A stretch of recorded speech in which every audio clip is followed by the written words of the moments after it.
What's going on, guys? Brandon again, and today I'm bringing you a brand new historical video of Iwo Jima. This was an incredibly bloody battle for both sides, USA and Japan, and this was the only battle where the Marines lost more men than the Japanese. Of the 70,000 Americans that went to Iwo Jima, 26,000 lost their lives, and of the 22,000 Japanese defenders, almost all of them were killed in combat.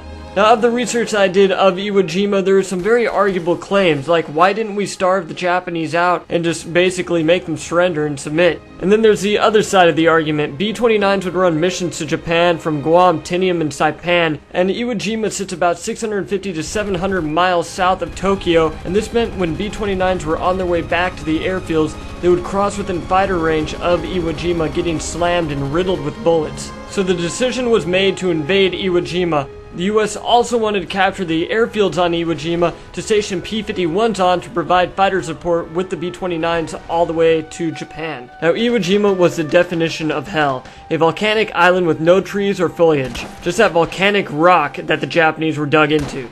Now, the Japanese commander, Tanamichi Kurebayashi, was skilled and ready for the invasion, planning ahead and thinking ahead. He studied radio reports of the invasion of Peleliu, broadening his knowledge of using the terrain and leading counterattacks. Now, he had to change up his tactics for when the invasion happened. He wasn't going to lead any banzai charges or anything along those lines because his men were not the ideal combat type. Many of them were old or unfit for combat duties.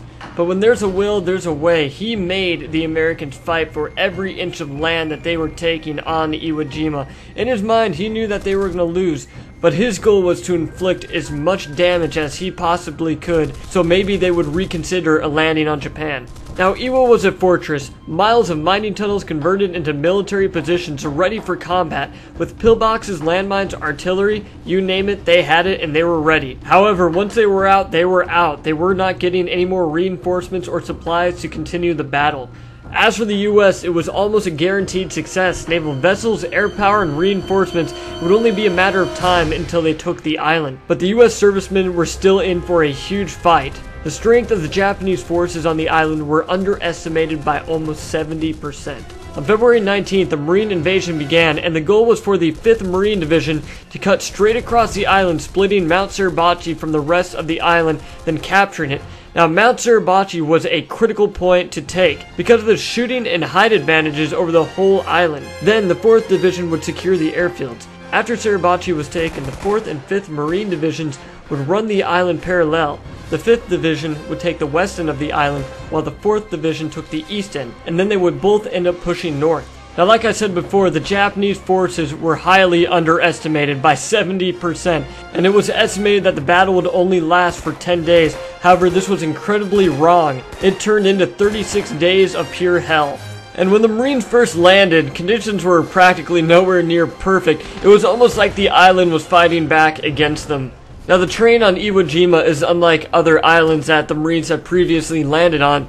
You have that volcanic rock, ash, and soot that just makes up the grounds of Iwo Jima, and it makes it incredibly hard to push up on. Originally, the Japanese plans were to draw in the US. However, that wasn't the case because the beaches were so clogged with men, vehicles, and ships. The temptation was just too great, and the Japanese started to sporadically attack the US on the beaches, just hitting them with mortars and artillery constantly and machine gun fire. After days of fighting, taking ground inch by inch, yard by yard, on February 23rd, the 5th Division finally summons Mount Suribachi, and what a lot of people don't know is that there was actually 2 flags that were raised on Mount Suribachi. Originally, and I might butcher this guy's name, Lieutenant Harold Schreier and his group of men raised a small flag on top of Mount Suribachi, but however, later on, another flag was raised, and that was the famous photo that we all know today. And this was recorded by Associated Press cameraman Joe Rosenthal. And the funny thing is, you would think that the raising of the flag would symbolize the victory of Iwo Jima. However, it wasn't. This was just the beginning of the very bloody battle that was going to commence over the next month.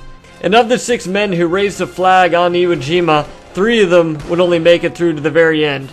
Now, also on February 23rd, the 4th Division ended up capturing the 2nd airfield, and then the following day, the 3rd airfield was also taken. And it may sound like a cakewalk that they just went from one airfield to another. However, this was not the case. There were reports that the Japanese didn't really have a main front that they were battling against. And the Japanese were just so incredibly lucrative, using their tunnels and new pillbox positions to just shift around and confuse the Americans. And it said if you were at the rear of the battle, it's the same exact thing as being at the front, because there was just shells and artillery and machine gun fire just coming around from all positions. Now, also the 3rd Marine Division would fight. Their goal was to attack Motoyama Airfield, take the village of Motoyama, and siege Cushman's Pocket. Now, to the right of Motoyama, the area was called the Meat Grinder. It contained Hill 382, the Amphitheater, and Turkey Knob, and Hill 382 was captured on March 1st. And then on March 8th, Hill 362A was finally captured with the help of the U.S. Air Force. And after the 4th Division captured the Meat Grinder, they would fight through the high plateau until they made it to Kiwa Point, their final objective. Meanwhile, the 5th Division pushed to the left side, aiming for Kitano Point. Not before pushing through an area filled with caves that would later be called Bloody Gorge. Now, after laying that all out, to take that in speculation, it was just a huge bloodbath from point A to point B. The Japanese would remind the Americans that for every inch of ground that they were going to take, it would come at a price. People were dropping left and right on both sides. It was just a huge bloodbath of a battle.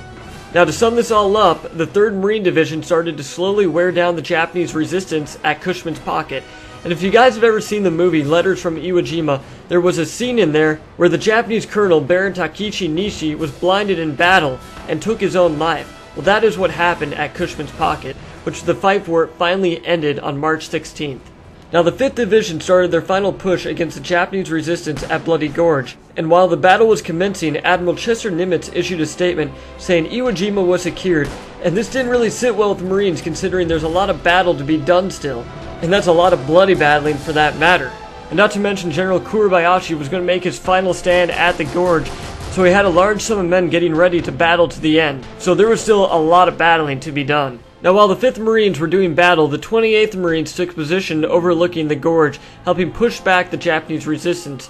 But this battle came at a huge price. On March 23, 1945, the final Japanese message that came out of Iwo Jima was all officers and men of Shishijima, goodbye from Iwo. The Japanese fought to the very end, leading counterattacks and getting down to hand-to-hand combat. It was even rumored that General Kuribayashi led the final charge, but his body was never found. By March 26, organized Japanese resistance was finally stopped and the battle was at an end. However, there was still small skirmishes that took place well into June. The Japanese might was completely underestimated and the body count was extremely high for both sides. In the end, only 216 Japanese prisoners were taken. And after this victory, it gave the US a huge advantage in the Pacific theater. But anyway, guys, I think that pretty much sums up this video. If you have any questions, comments, or concerns, or you want me to do maybe a smaller portion of this video over Iwo Jima or certain battles that took place on Iwo Jima, that would be more than happy to. But again, if you guys have any questions, comments, or concerns, then please leave them below and I will get back to you as soon as possible. But anyway, guys, I hope you enjoyed this video. My name's Brandon, and as always, have a nice day.